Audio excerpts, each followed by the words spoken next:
Imagine spending your whole life trying to win the approval of the one person who should love you unconditionally, only to have her try to tear you down in a court of law. That's my story. My name is Adelaide Bennett, and at 30 years old, I never imagined my own mother would try to destroy me in court.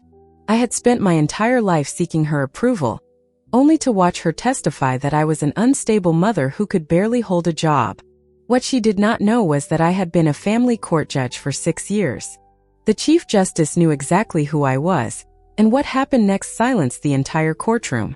Growing up in Lexington, a quaint town outside Boston, I always felt like I was performing on a stage where the sole audience member, my mother Evelyn, never applauded.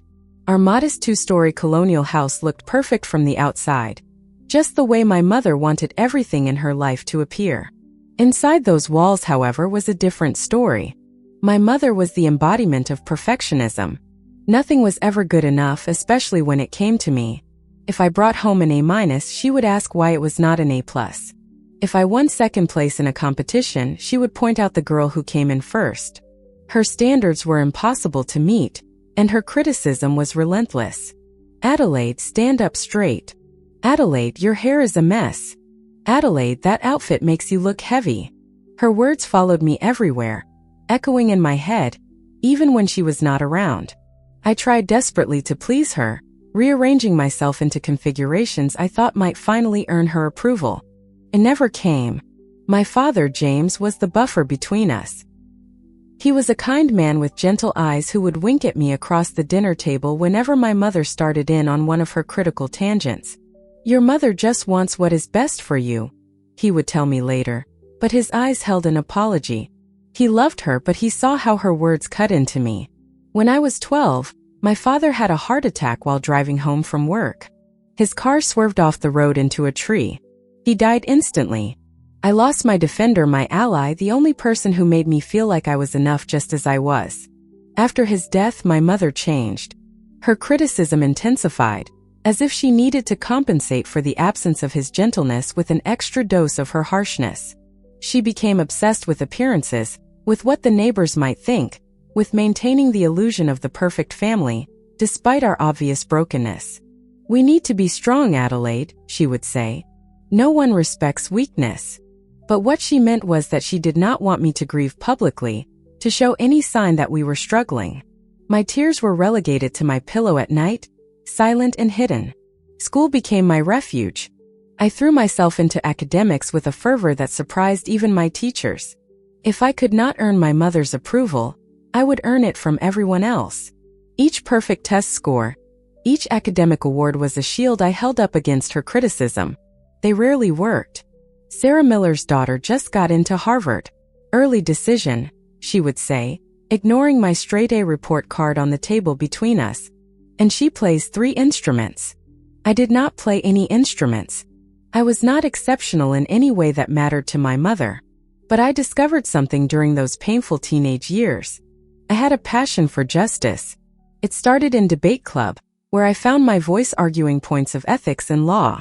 It continued when I joined a youth court program and felt for the first time like I was exactly where I belonged. When I told my mother I wanted to be a lawyer someday, maybe even a judge, she laughed. Not a kind laugh, but the dismissive kind that made my stomach turn. Be realistic, Adelaide. Those positions are for people with connections, with pedigrees. Focus on something attainable. In that moment, standing in our kitchen with my future dreams freshly ridiculed, something shifted inside me. Her words, instead of crushing me as they usually did, hardened into a determination that would carry me forward. I would become a judge, not despite what my mother believed about me, but because of it. I would prove her wrong. College applications became my secret rebellion. I applied to 17 schools without telling my mother about most of them. When the acceptance letters started arriving, including one from Boston University with a partial scholarship, I felt a surge of power. For once, I had options that were not dictated by her expectations. Boston University is too expensive, she said dismissively when I showed her the letter. The community college is perfectly adequate. I went to Boston University anyway. To cover what the scholarship did not, I worked 3 jobs. Mornings at a coffee shop near campus, evenings at the university library, and weekends as a research assistant for one of my professors. I barely slept. My mother called it stubbornness. I called it independence. Law school applications followed the same pattern. I studied obsessively for the LSAT, scored in the 98th percentile, and earned a spot at Harvard Law. When I called to tell my mother, her response was predictable. Harvard? How do you expect to pay for that? Always reaching beyond your means, Adelaide. I did not tell her about the scholarship. I did not tell her about the loans. I did not tell her about the continuing jobs that would help me make ends meet. I simply said, I will figure it out, and hung up. Harvard Law School was where I met Thomas. He sat next to me in constitutional law, this tall, thoughtful man with kind eyes that reminded me painfully of my father. Unlike everyone else who seemed to be competing for attention, Thomas asked questions that showed he was actually listening to the answers. He noticed things, including me. You never talk about your family, he observed one night as we studied together in the library. We had been dating for 3 months by then. Not much to talk about, I replied, keeping my eyes on my textbook. Everyone has a story, he said quietly. That night I told him about my mother, about her impossible standards and constant criticism, about how I had spent my entire life trying and failing to be good enough. Thomas listened without interrupting, and when I finished, he took my hand. She's wrong about you, he said simply, and someday she will realize that. I married Thomas in our final year of law school. My mother attended the small ceremony, her lips pressed into a thin line of disapproval. Are you sure about this? She asked as she straightened my simple dress in the back room of the courthouse where we held the ceremony. Marriage and a career do not mix well. You will have to choose eventually. I did not bother responding. I was done trying to convince her of anything. After graduation, Thomas and I both found positions at firms in Boston. His focus was corporate law, mine was family law. I worked 70-hour weeks, determined to distinguish myself. When an opportunity came to clerk for a judge, I leaped at it.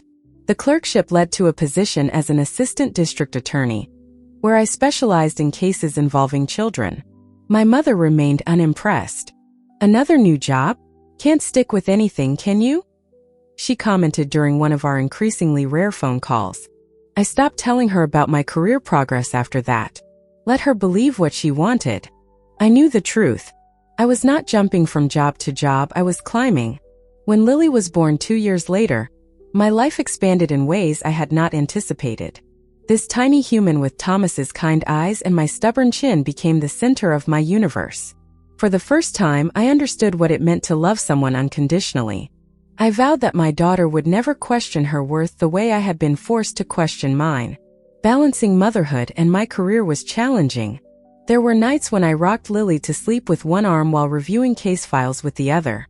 There were mornings when I showed up to court having slept 3 hours, with baby formula stains on my blazer that I covered with my robe, but I made it work. Thomas and I were partners in every sense, trading off responsibilities and supporting each other's ambitions. When the call came about the judicial appointment, I was changing Lily's diaper. I was 24 years old, one of the youngest judges ever appointed in our district. The committee had been impressed by my work as an ADA, particularly my handling of sensitive cases involving children in crisis. The position was in family court, exactly where I wanted to be. I accepted immediately. That night, Thomas brought home champagne, and we celebrated in our small apartment with Lily babbling happily between us on the couch. Are you going to tell your mother? Thomas asked gently. I considered it. For a moment I imagined her pride, her realization that she had been wrong about me all along. Then reality reasserted itself. No, I said finally. She would find a way to diminish it, to make it seem less than what it is. So my mother continued to believe that I was professionally unstable, jumping from job to job, unable to commit to a career path. Meanwhile, I donned a black robe each morning and made decisions that affected the lives of families in crisis. The irony was not lost on me. For 6 years, I served as a judge while my mother remained ignorant of my position. We maintained a distant relationship, obligatory holiday visits, and occasional phone calls that left me drained. She doted on Lily but could not resist criticizing my parenting. She seems very attached to that pacifier. You know that will ruin her teeth. Is that what you are feeding her? No wonder she is so fussy.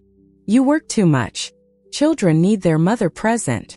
I learned to let her words roll off me, protecting both myself and Lily from their sting. What I did not know was that my mother was collecting these moments, storing them away like ammunition for a battle I did not yet know was coming. The call came on a Tuesday evening. I was in my chambers reviewing a particularly difficult custody case when my sister Natalie's name flashed on my phone screen. Natalie and I had never been close. 2 years younger than me, she had been our mother's favorite, the compliant daughter who never challenged authority. At least that was true until her junior year of college, when she dropped out and disappeared into a world of substance abuse that had claimed her for the past decade. Adelaide. Her voice was thin, fragile. I need help. She was in rehab again, her third attempt at sobriety. This time, Child Protective Services had intervened. Her children, Emma and Jack, ages 6 and 4, had been found alone in their apartment while Natalie was unconscious from an overdose in the bathroom. She had survived, but her parental rights were in jeopardy. They say I can't have them back until I complete the program and prove I can stay clean, she said, her voice breaking. They are talking about foster care. Adelaide, please do not let them put my babies in foster care. I closed my eyes, feeling the weight of what she was asking. Thomas and I had discussed taking in Natalie's children before, during her previous crises, but it had never come to this point. Now it was real.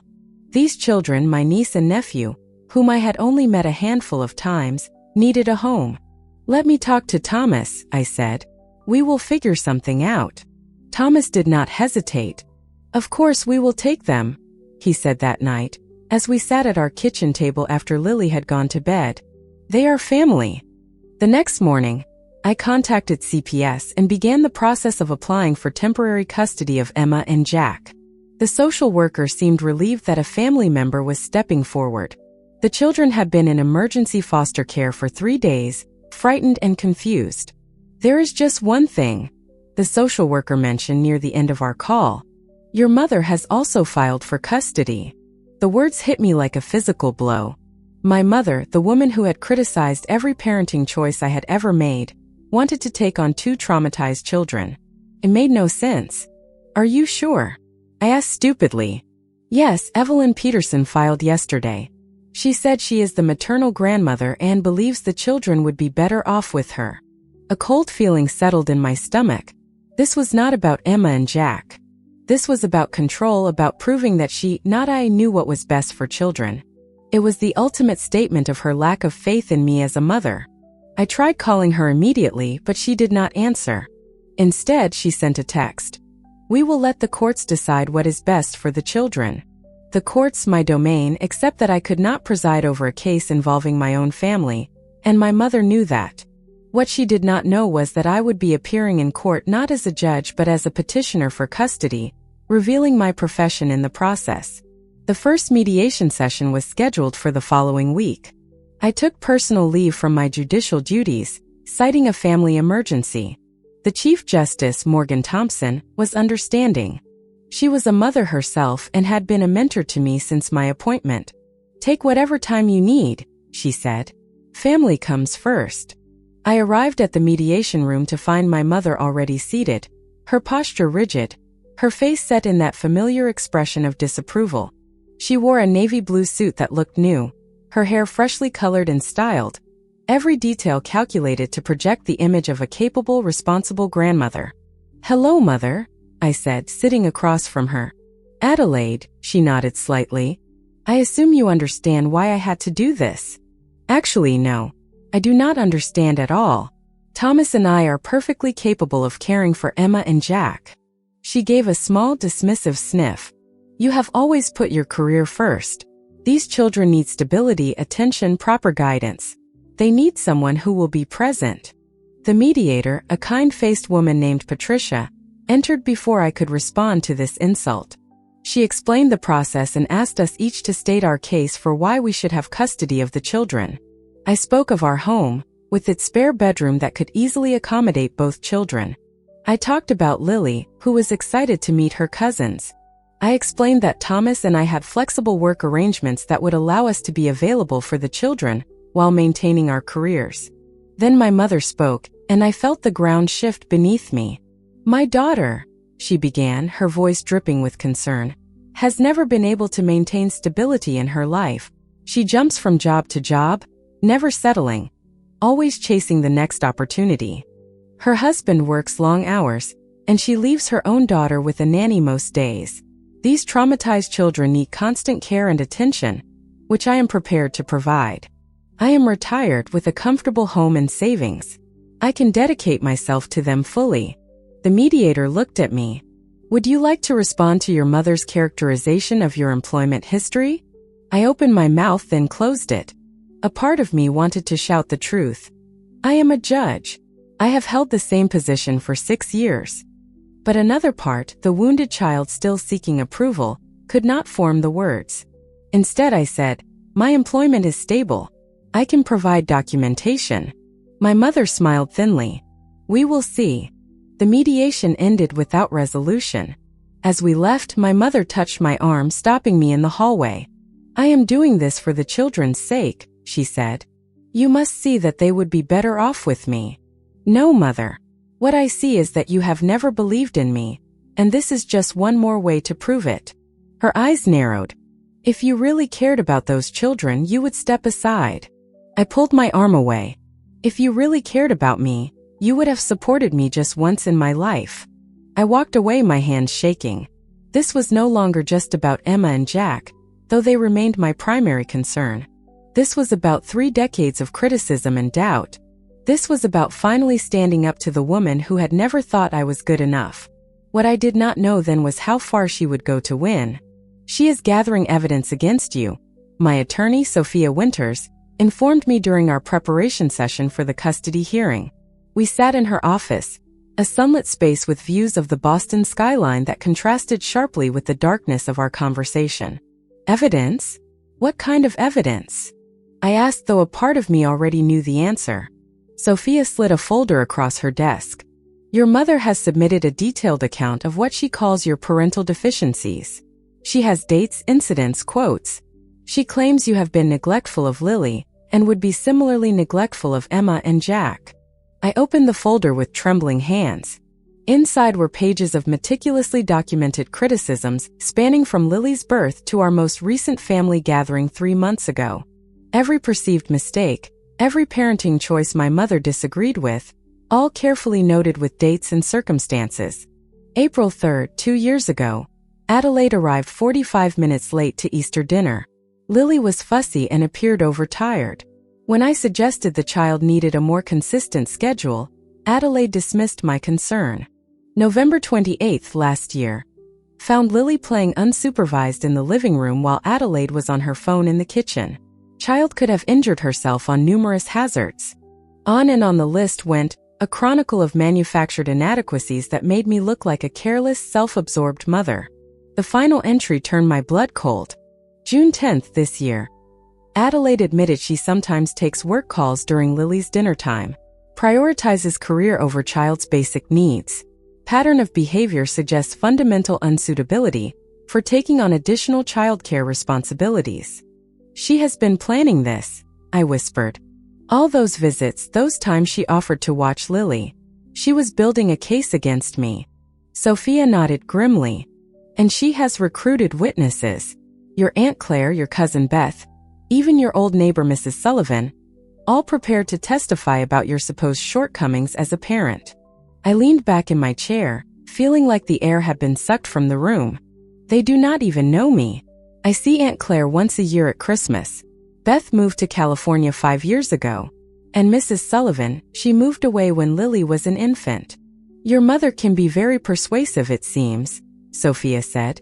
And people are often willing to make statements about things they have minimal direct knowledge of, especially when it comes to family matters. My phone buzzed with a text from Thomas. Home with Lily. Social worker just left after home evaluation. Went well, I think. Love you. At least that was something. Our home was clean, safe, and child-friendly. We had already prepared the room for Emma and Jack with twin beds, colorful bedding, and age-appropriate toys.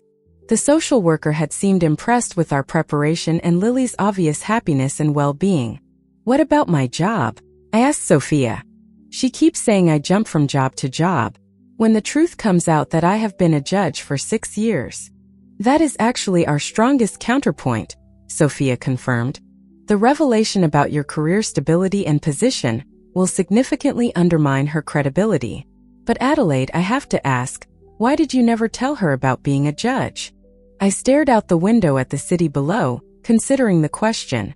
At first, it was because I knew she would find some way to diminish it, to make it seem less than what it was. Then, as time passed, it became, I do not know, a boundary. The one part of my life she could not criticize because she did not know about it. Sophia nodded, understanding in her eyes. "Well, she is about to find out in the most public way possible. The hearing is scheduled for next week, and Judge Thompson will be presiding." "Morgan? But she knows me." "Exactly. When your mother claimed you were unstable professionally, the clerk recognized your name and brought it to Judge Thompson's attention. She specifically requested to take the case." A small spark of hope flickered inside me. Morgan Thompson was fair and principled. She would not show favoritism, but she would ensure the truth came to light. That evening, as Thomas and I sat on our back porch after putting Lily to bed, I showed him my mother's documented list of my failures. "This is insane," he said, his voice tight with anger. "These are completely normal parenting moments twisted to sound neglectful. Being late to Easter dinner makes you an unfit mother? Taking a work call during dinner occasionally means you do not care about your child? By these standards, no parent would qualify as adequate." I leaned against his shoulder, exhausted. "She has always been like this. Nothing I do is ever good enough. But I never thought she would go this far." "We will fight this," Thomas said firmly. "And we will win. The truth is on our side." But as the hearing approached, my confidence wavered. Rumors were spreading through the legal community about the case. Colleagues looked at me with curiosity or pity. I had taken a leave of absence from my judicial duties, but the courthouse was still my workplace, and now it would be the stage for this painful family drama. 2 days before the hearing, Thomas found me sitting on the floor of what would be Emma and Jack's room, surrounded by children's books, crying silently. "Adelaide," he said, sitting beside me and taking my hand. "Talk to me. What if she is right?" I whispered. "What if I am not good enough? What if I cannot give these children what they need?" Thomas took my face in his hands, forcing me to look at him. "Listen to me. You are an exceptional mother to Lily. You will be an exceptional aunt and guardian to Emma and Jack. Your mother's voice in your head is not the truth. It never has been." I nodded, wanting desperately to believe him. The day before the hearing, we met with Emma and Jack for the first supervised visit CPS had arranged. They were beautiful children with Natalie's dark hair and solemn eyes. Emma, the 6-year-old, was protective of her younger brother, constantly checking to make sure he was okay. Jack, at 4, was shy but curious, peeking at us from behind his sister. "Hi," I said, kneeling to their level. "I am your Aunt Adelaide, and this is your Uncle Thomas. And this is your cousin Lily." Lily, excited to meet her cousins, stepped forward with a book in her hands. "Do you like stories?" she asked them. Emma nodded cautiously. "Me too," Lily said, and sat down cross-legged on the floor, patting the space beside her. Slowly, Emma and Jack joined her, and as Lily began to read the book she had memorized, I saw the first hint of relaxation in their small bodies. Thomas squeezed my hand, and in that moment, I knew with absolute certainty that we were doing the right thing. These children belonged with us as part of our family, and I would fight with everything I had to make that happen. I kept imagining the courtroom, my mother's accusations, the public revelation of my career. Tomorrow everything would change. For better or worse, the truth would finally come out. The morning of the hearing dawned clear and bright, a beautiful June day that belied the storm brewing inside the courthouse. I stood on the steps of the building where I normally entered through the judicial chambers, feeling strangely disoriented. Today, I would walk through the main entrance like any other citizen seeking justice. "Ready?" Thomas asked, his hand steady on my back. I nodded, though ready was the last thing I felt. We had dressed carefully that morning, professional but approachable. I wore a navy blue dress with a light cardigan, deliberate choices to project stability and warmth. Thomas was in a gray suit, his lucky tie, the one Lily had picked out for him on his last birthday. Inside, the courthouse was already bustling with the day's business. A few colleagues nodded to me as we passed, their expressions carefully neutral. News of the case had spread, and I could feel curious eyes following us as we made our way to the designated courtroom. My mother was already there, seated beside her attorney, a sharp-featured man named Richard Harlow, known for his aggressive tactics in family court. She wore a conservative gray suit with a pearl necklace, her hair perfectly styled, the very picture of a dignified grandmother. When she saw me, she straightened her shoulders but did not acknowledge me otherwise. Emma and Jack's social worker, Miss Patel, sat in the front row, a thick file on her lap. She had visited both our home and my mother's during the evaluation process. Her report would carry significant weight in the judge's decision. At precisely 9 a.m., the bailiff called the court to order, and Chief Justice Morgan Thompson entered. Tall and imposing in her black robes, with silver threaded through her dark hair, she commanded respect merely by her presence. She nodded to the court and took her seat. "We are here in the matter of guardianship for minors Emma and Jack Collins," she began, her voice clear and authoritative. "I understand both the maternal aunt, Adelaide Bennett, and the maternal grandmother, Evelyn Peterson, are seeking custody." The preliminary matters proceeded with formal statements from both attorneys. Sophia presented our case first, highlighting our stable home, financial security, and commitment to keeping the siblings together in a loving family environment with their cousin. She mentioned my stable employment without specifying my role as a judge, as we had agreed to let that revelation come naturally. Then Richard Harlow rose for my mother's case. His opening statement painted a picture of my mother as the selfless grandmother willing to devote her retirement years to raising her grandchildren, contrasted with me, the supposedly career-obsessed niece who could not be relied upon. "Your Honor," he concluded, "we will present evidence that Miss Bennett's home environment and work history make her fundamentally unsuitable as a guardian for these vulnerable children." I felt Thomas tense beside me at these words. I squeezed his hand silently, urging him to remain calm. We had anticipated this approach. The first witnesses were character references for both sides. Thomas's parents testified to our parenting abilities and stable home. My colleague from the courthouse, Judge David Chun, carefully avoided mentioning my judicial role while attesting to my character and integrity. Then came my mother's witnesses.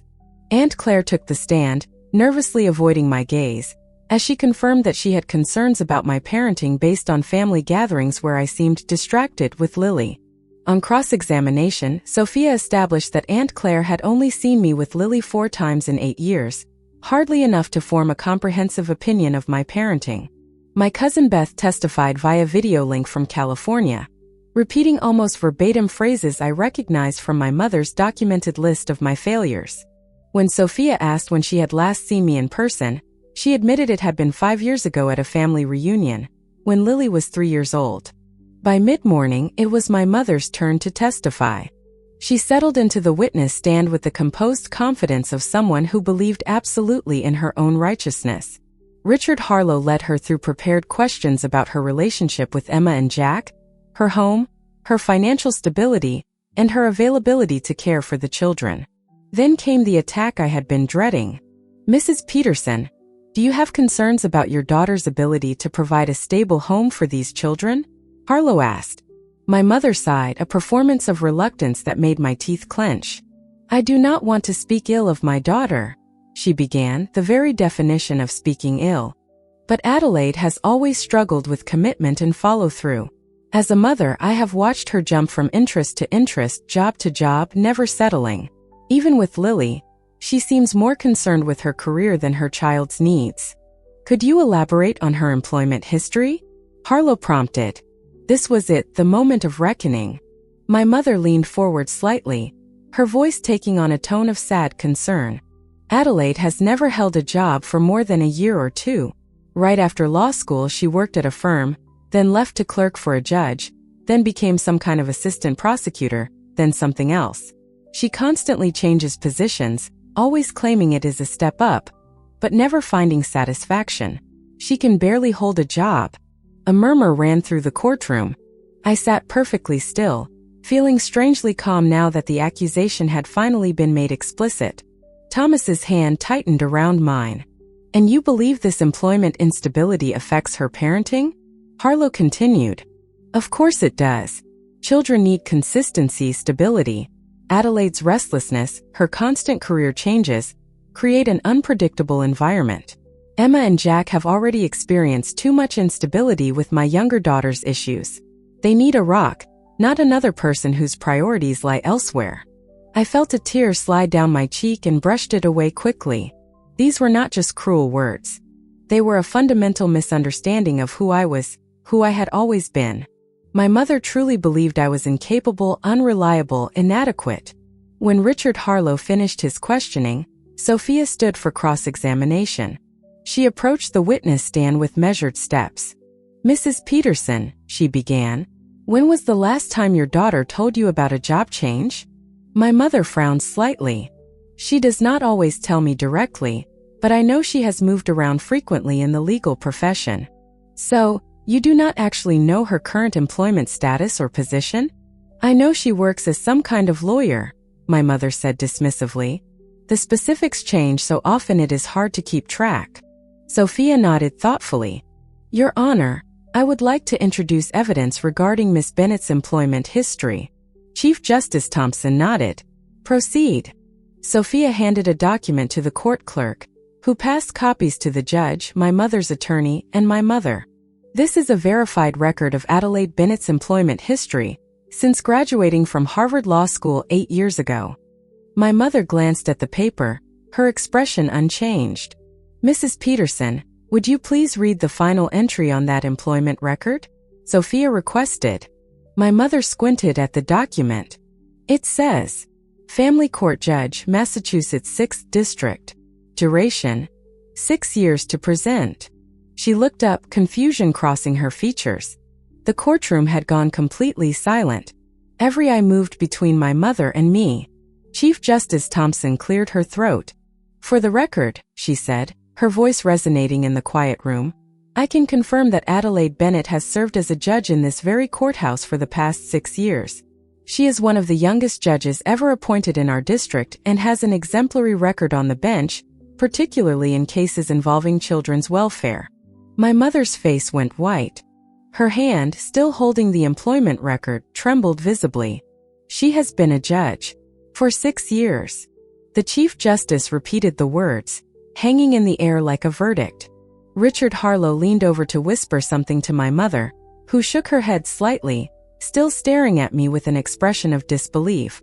"Mrs. Peterson," Sophia continued gently, "given this information, would you like to revise your statement about your daughter's employment stability?"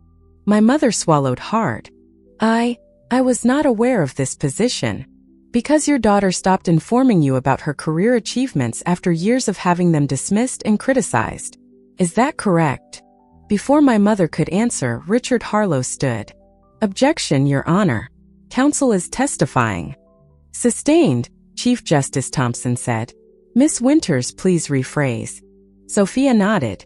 "Mrs. Peterson, when was the last time you expressed pride or approval regarding one of your daughter's career accomplishments?" My mother's gaze dropped to her hands.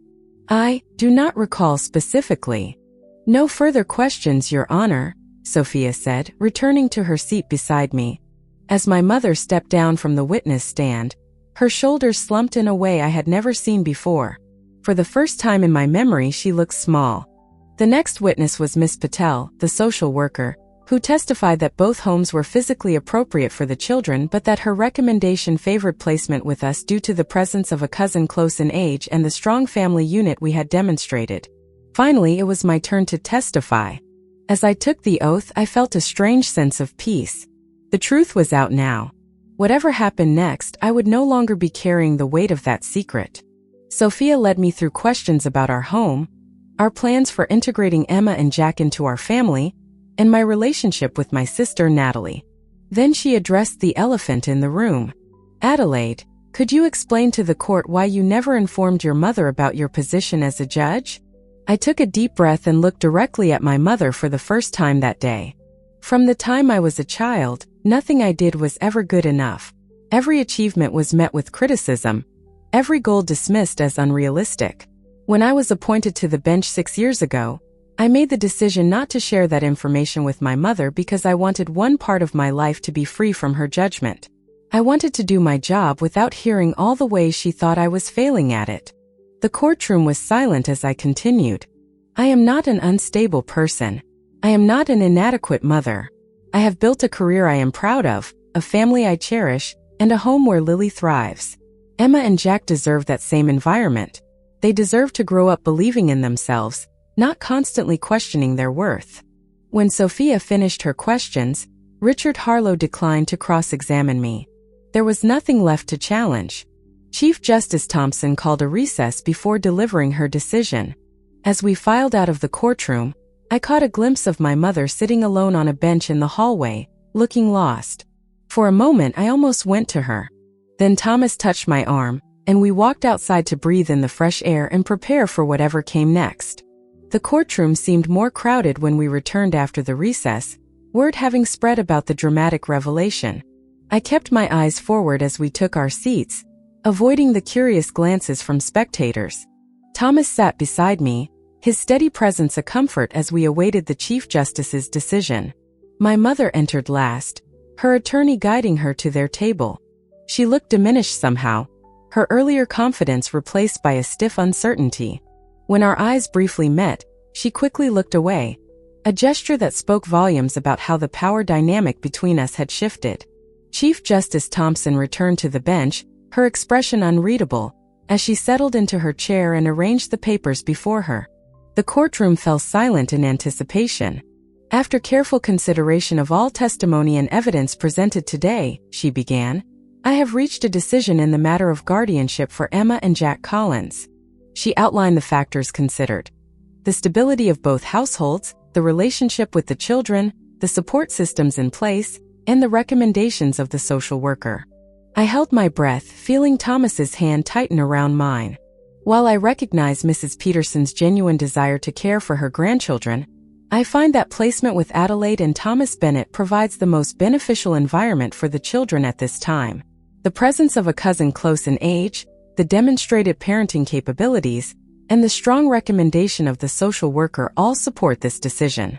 Relief flooded through me, so powerful that for a moment I could not hear anything else the judge was saying. We had won. Emma and Jack would be coming home with us. Additionally, Chief Justice Thompson continued, I am ordering a visitation schedule that includes regular contact with Mrs. Peterson, recognizing the importance of maintaining that grandparent relationship. The details of this schedule will be worked out with the assistance of family services. My mother's attorney leaned over to whisper something to her, but she shook her head slightly, her eyes fixed on the surface of the table before her. This court will retain jurisdiction to modify these arrangements as circumstances change, including potential reunification with the mother upon successful completion of her rehabilitation program. Court is adjourned. The gavel struck, and the tension that had held me rigid throughout the hearing finally released. Thomas embraced me, and I buried my face against his shoulder, overwhelmed with emotion. Congratulations, Sophia said warmly as people began to file out of the courtroom. This is the right outcome for those children. I nodded, unable to form words past the lump in my throat. As we gathered our things to leave, I noticed my mother still seated at her table, now alone, as her attorney spoke with the court clerk across the room. On impulse, I approached her. Mother, I said softly. She looked up, her expression a complex mixture of emotions I could not fully decipher. Hurt, certainly, anger, perhaps, but also something that might have been shame. 6 years, she said, her voice barely audible. You have been a judge for 6 years and I did not know. You never asked, I replied simply. You assumed I was failing. She flinched slightly at my words. I was trying to protect you from disappointment. The world is harsh, Adelaide. I wanted you to be prepared. By making sure I never felt good enough? That was not protection. That was control. Her lips pressed into a thin line. You have always been so stubborn, so convinced you knew better than me. And I proved I did, I said, not unkindly. Mother, I built a life you know nothing about because you never bothered to really see me, to listen to me. You created a version of me in your head that does not exist. She looked away, gathering her purse and standing abruptly. The judge said I get visitation with the children. Yes, and we will honor that. But there will be boundaries, Mother. I will not allow Emma and Jack to grow up feeling the way I did. Constantly criticized and diminished. I never, she began, then stopped. For perhaps the first time in our relationship, she seemed at a loss for words. We can talk about arrangements next week, I said. For now, Thomas and I need to prepare for bringing Emma and Jack home. I turned to go, but her voice stopped me. Adelaide, she hesitated. Congratulations on becoming a judge. That is quite an achievement. The words were stiff, awkward, as if she was speaking a foreign language, but they were the closest thing to approval she had offered me in decades. I nodded once in acknowledgement, then walked away to join Thomas and Sophia by the door. Outside the courthouse, the bright afternoon sunlight felt symbolic, illuminating a new chapter in all our lives. Thomas called the social worker to arrange for Emma and Jack to move in the following day. I stood on the steps, breathing deeply, feeling both victorious and strangely sad. Are you okay? Thomas asked, slipping his arm around my waist. Yes, I said. It is just. I never wanted it to come to this. A public confrontation, our family issues exposed in court. I know, but maybe it needed to happen. Your mother has been living in a fiction of her own creation for years. Now she has to face reality. We drove home to prepare for the children's arrival, stopping to buy a welcome banner that Lily insisted on making herself. As I helped her with the letters, carefully guiding her small hands, I made a silent vow that these children would always know they were enough, exactly as they were.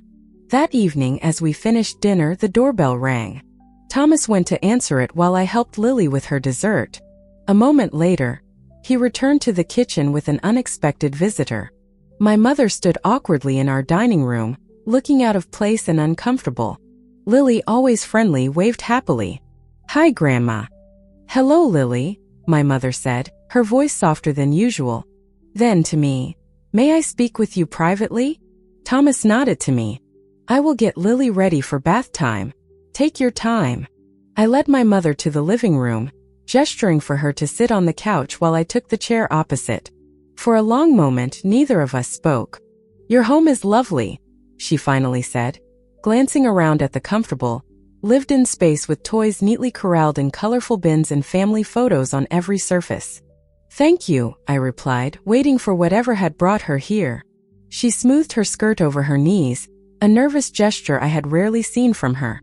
I have been thinking about what happened today, about what you said. I remained silent, allowing her the space to continue. Perhaps I have been too critical over the years. I thought I was preparing you for a world that would judge you harshly. I did not want you to be disappointed when things did not work out as you hoped. But things did work out, Mother. I became exactly what I said I wanted to be, and you missed it because you were so certain I would fail. She flinched slightly. Yes, I see that now. She paused, struggling visibly with what to say next. Adelaide, I do not know how to be different than I am, but I would like to try. For Emma and Jack's sake, and for Lily's, and perhaps for ours as well. It was not quite an apology, but from my mother it was extraordinary, an acknowledgement at least that something needed to change. It will take time, I said carefully. Trust is built slowly, especially after it has been broken repeatedly. She nodded, her eyes downcast. I understand. I just want a chance. We can start with the visitation schedule for Emma and Jack, I offered. Perhaps you could come for Sunday dinners. Spend some time getting to know them in our home first, where they feel safe. I would like that, she said. And for a brief moment, I glimpsed something in her eyes I had been seeking my entire life. Respect. As she rose to leave, she paused by the mantel where a photo stood of me in my judicial robes, Thomas and Lily beside me at my investiture ceremony. You look very distinguished, she said quietly. Your father would have been proud. She left before I could respond, the mention of my father bringing a fresh ache to my heart. I stood in the doorway watching her walk to her car, this complicated woman who had shaped so much of who I was, for better and worse. Thomas found me there a few minutes later, still looking out at the now empty street. "What did she want?" he asked gently. "A second chance, I think." He wrapped his arms around me from behind, resting his chin on my shoulder. "Are you going to give it to her?" I considered the question carefully. Not unconditionally, but yes, a chance. For the children's sake and maybe for hers too. She is not young anymore, Thomas. I do not want to look back someday and regret not trying. He nodded against my shoulder. "You have always been the strongest person I know, Adelaide Bennett, and the most compassionate." That night, as I checked on Lily one last time before bed, watching her peaceful sleep in the glow of her nightlight, I thought about the legacy we pass to our children. Not just our features or our mannerisms, but our wounds, our fears, our beliefs about ourselves and the world. I had spent 30 years believing I was never quite good enough because that was what my mother had taught me. I would not pass that belief to Lily, or to Emma and Jack. Tomorrow would bring new challenges. Integrating 2 traumatized children into our home, establishing boundaries with my mother, balancing my return to the bench with my expanded family responsibilities. But tonight, in the quiet of my daughter's room, I felt ready for whatever came next. For the first time in my life, I knew with absolute certainty that I was enough. Years have passed since that day in court, and our lives have found a beautiful, bustling rhythm. Emma and Jack are thriving, their laughter filling the halls that were once just ours. They call Thomas and me Mom and Dad, a title we cherish, while their love for their mother, Natalie, has only deepened as she continues her journey of recovery, a constant and positive presence in their lives. Our Sunday dinners with my mother have become a treasured tradition, filled not with criticism, but with stories, shared recipes, and the easy comfort of family. The wounds of the past have not vanished, but they have healed into scars that remind us of how far we have come. My mother and I have found a new way to be mother and daughter, one built on mutual respect and a hard-won understanding. I have learned that sometimes the most profound justice is not found in a courtroom, but in the quiet daily acts of forgiveness, compassion, and breaking old cycles to create a legacy of love. Our family is not perfect, but it is real, it is strong, and it is whole. If my story has touched your heart, please consider subscribing to our channel for more tales of resilience and hope. Click that subscribe button and join our community. Thank you for being a part of my journey.